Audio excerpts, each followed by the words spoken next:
दोस्तों, सनातन धर्म में पूजा करने के कुछ नियम होते हैं। इस वीडियो में आपको मैं ऐसे नियम बताने जा रहा हूँ जो हर व्यक्ति को जो सनातन धर्म से जुड़ा हुआ है और वो आध्यात्मिक है पूजा करता है तो उसको इस बातों का ध्यान रखना चाहिए। तो चलिए दोस्तों, मैं आपको बताता हूँ ऐसे नियम जो सनातन धर्म से जुड़े हर व्यक्ति को जानना जरूरी है। सूर्य, गणेश, दुर्गा, शिव और विष्णु ये पंचदेव कहलाते हैं और इन पंचदेवों की पूजा सभी कार्यों में अनिवार्य रूप से की जानी चाहिए। प्रतिदिन पूजन करते समय इन पंचदेवों का ध्यान रहना चाहिए।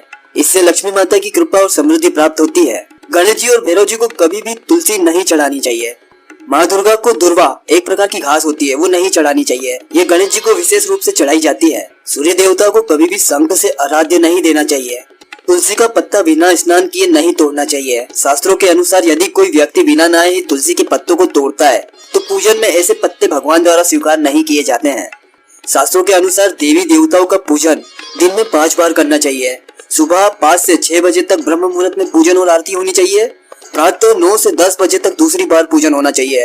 दोपहर के 12 बजे में तीसरी बार। इस पूजा के बाद में भगवान को शयन करवाना चाहिए। शाम के समय 4-5 बजे दोबारा आरती और पूजा करनी चाहिए और रात को 8 से 9 के बीच में शयन आरती करनी चाहिए।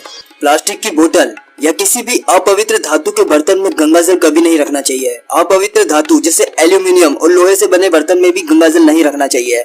गंगा जल को सिर्फ तांबे चांदी के बर्तनों में रखना ही शुभ रहता है।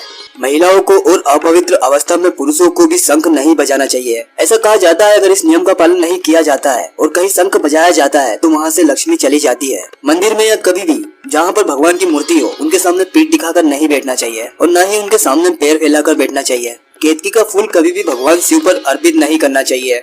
किसी भी पूजा में मनोकामना की सफलता के लिए दक्षिणा अवश्य चढ़ानी चाहिए। दक्षिणा अर्पित करते समय अपने दोषों को छोड़ने का भी संकल्प देना चाहिए। दोषों को जल्दी से जल्दी छोड़ने पर मनोकामना अवश्य पूरी होती है। दुर्वा जो एक तरह की घास होती है जिसको गणेश जी पर चढ़ाया जाता है, उस घास को कभी भी रविवार को नहीं तोड़ना चाहिए। माता लक्ष्मी को जो कमल का फूल अर्पित किया जाता है उसी फूल को 5 दिन तक आप जल छिड़क के दोबारा माता जी पर अर्पित कर सकते हो।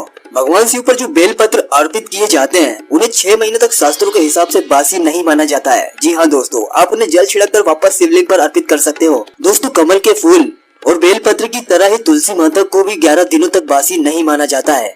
इनकी पत्ती पर हर रोज जल छिड़क कर आप वापस से भगवान को अर्पित कर सकते हो। तो दोस्तों, इस वीडियो में हमने आपको बताया सनातन धर्म में पूजा के ऐसे नियम जो आपका जानना बहुत जरूरी था।